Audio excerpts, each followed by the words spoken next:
Bonjour et bienvenue, jeune guerrier. Aujourd'hui, nous allons parler des Camponotus USCA02. Je vais te montrer leur évolution durant cette année.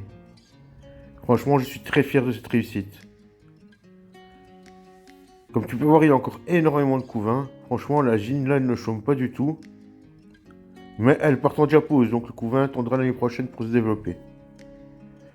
Comme tu peux voir, c'est une très jolie gine. Franchement, la mienne fait 22-23 mm. Tranquillement. Les ouvrières sont de bonne taille et très agressives. Mes conditions de maintien sont 27 degrés le jour, 24 la nuit, et la diapause je la fais à 15 degrés. Comme tu peux voir, il y a 4 tubes, 3 sont secs et un nouveau est humide. Donc j'ai pas l'impression qu'elle aime plus que ça l'humidité, même si au début elle en avait besoin. C'est une jean que j'ai fait fonder, elle est arrivée seule chez moi. L'année passée, dans le courant des grandes vacances. Donc elle a 1 an et un peu plus, 1 an et demi on dirait. Comme ça. Comme tu peux voir, c'est franchement une superbe espèce.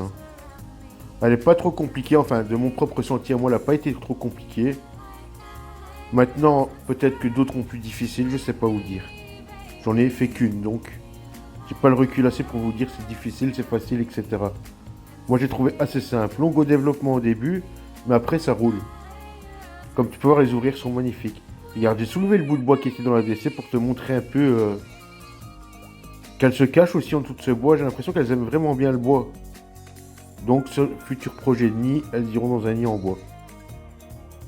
Comme tu peux voir, il y a encore du couvain dans une ouvrière sur le bout de bois et 2 ouvrières qu'on a encore en bouche, enfin entre les mandibules pour être exact, pour utiliser les bons termes, sur le petit caillou blanc. Plus une qu'on ramène déjà dans les tubes. J'ai un média, j'ai pas encore de major. À mon avis, ça va prendre du temps avant qu'ils arrivent. Et comme tu peux voir, c'est une ADC de chez Center. Ça doit être une 20 par 20 si je me rappelle bien. J'ai juste mis du substrat, un peu de bois, un abreuvoir, une gamelle et les 4 tubes.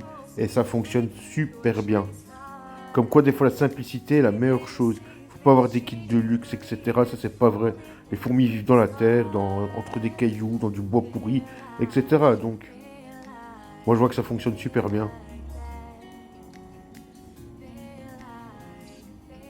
Franchement, je la conseille peut-être pas tout de suite aux débutants, mais ceux qui ont déjà fait leur main sur quelques Camponotus, franchement, allez-y, n'ayez pas peur. Vous serez surpris par leur grandeur et leur agressivité aussi. On dirait pas comme ça, mais elles mordent, elles essayent en tout cas. Ça vaudra jamais une Camponotus Rangeri, on est bien clair, mais elles mordent. Et elles se déplacent super vite, j'ai été étonné de leur vitesse quand même. C'est une Camponotus qui restera à terme chez moi, je la garderai toujours celle-là. Donc j'espère bientôt pouvoir lui trouver un bon petit kit. Version USA. Parce qu'elle vient d'Amérique du Nord. Je n'ai peut-être pas précisé. Et comme tu peux voir, vu la masse de larves que j'ai là, je dois avoir une centaine de larves.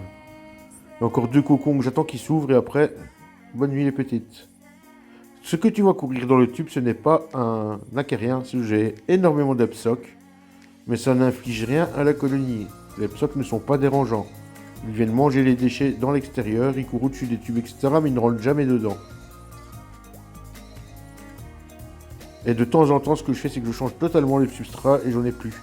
Et puis ça revient. J'ai toujours eu des psocs et j'ai jamais eu de problème. Regardez-moi ça. Franchement, quelle évolution. Je suis fier de moi là, vraiment. Sur ce les amis, je vous laisse en images et je vous dis à très bientôt pour de nouvelles aventures. Bisous bisous.